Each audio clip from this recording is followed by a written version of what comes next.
On va découvrir dans cette nouvelle vidéo une fonction dans Archline qui nous permet de modéliser et de créer des escaliers paramétriques directement depuis des lignes ou des polylignes en 2D.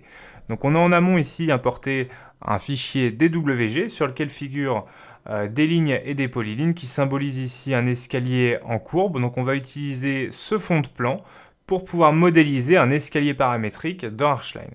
Donc je vais aller sur l'onglet construction et sous la fonction ici escalier, je vais retrouver la commande escalier par marche. Donc lorsque je lance cette commande, j'ai dans mon menu contextuel en haut à droite l'option point interne de la chaîne.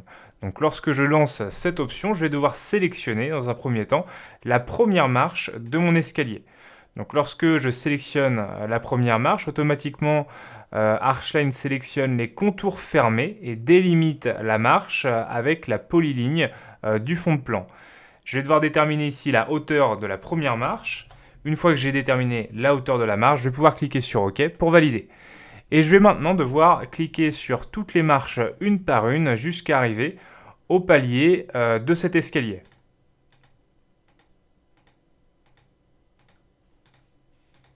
Quand j'ai terminé, je peux taper Entrée au clavier ou bien faire un clic droit sur ma souris. Donc automatiquement, mon escalier s'est modélisé en 3D et je vais pouvoir rentrer dans ses propriétés avancées puisqu'il s'agit d'un escalier entièrement paramétrique.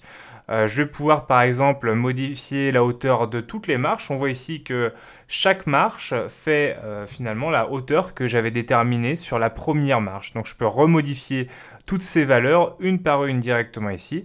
Je peux également modifier par exemple l'épaisseur de la dalle. Je vais pouvoir modifier le type de matériau que je dois avoir sur chaque marche, la profondeur du nez de marche ou bien la hauteur des marches.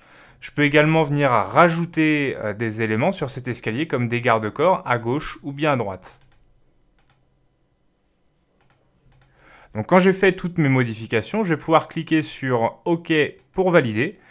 Et on voit que donc l'escalier que j'ai modélisé s'adapte directement à la courbure qui était déterminée par le fond de plan DWG.